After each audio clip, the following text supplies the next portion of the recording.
नमस्कार। अधिक मास कथा पद्मिनी एकादशी व्रत कथा।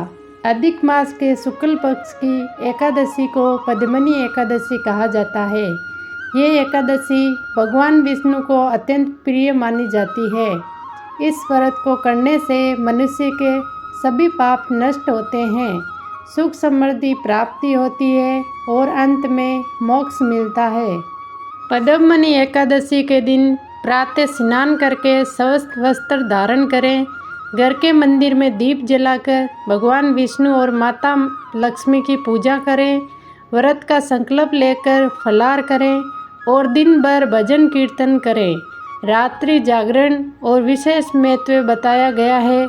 अगले दिन द्वादशी को ब्राह्मण भोजन करवाकर व्रत का पारण करें। प्राचीन समय में माहेश्मती नगर में एक महान और प्रतापी राज्य राजा करता था।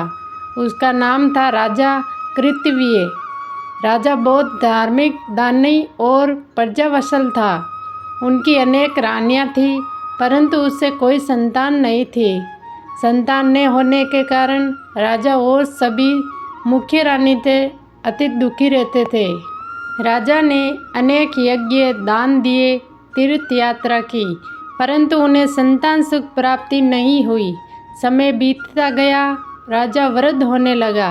एक दिन राजा ने निश्चय किया, अब वे वन में जाकर कठोर तपस्या करेगा। राजा ने अपने प्रिय रानी पद्मिनी के साथ वन में चला गया।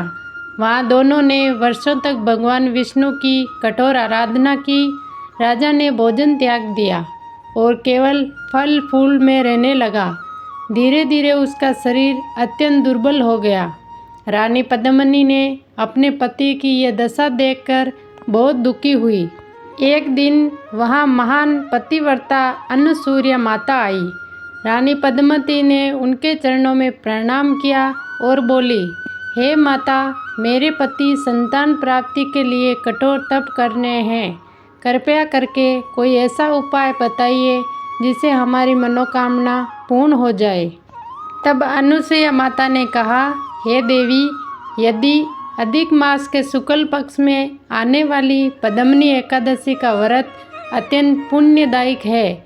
यदि तुम श्रद्धा और विधि पूर्वक ये व्रत करोगी तो भगवान विष्णु अवश्य प्रसन्न होंगे। रानी पद्मिनी ने अनुसूया माता की बताए अनुसार पद्मिनी एकादशी का कठोर व्रत किया। उसने रात्रि भर जागरण किया और भगवान विष्णु का भजन कीर्तन किया। रानी की भक्ति से प्रसन्न होकर भगवान विष्णु प्रकट हुए। भगवान ने कहा, हे देवी, मैं तुम्हारी भक्ति से अत्यंत प्रसन्न हूँ, वर मांगो।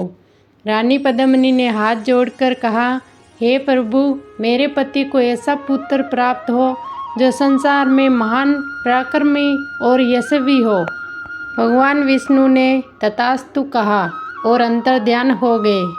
कुछ समय बाद रानी पद्मिनी ने एक तेजस्वी पुत्र को जन्म दिया। वे पुत्र आगे चलकर अत्यंत बलवान और पराक्रमी राजा बना। उसका नाम और यश की चर्चा तीनों लोकों में होने लगी। इस प्रकार पद्मिनी एकादशी व्रत के प्रभाव से राजा कृतवीर्य को संतान सुख प्राप्त हुआ। तभी से ये एकादशी अत्यंत पुण्यदायक मानी जाती है।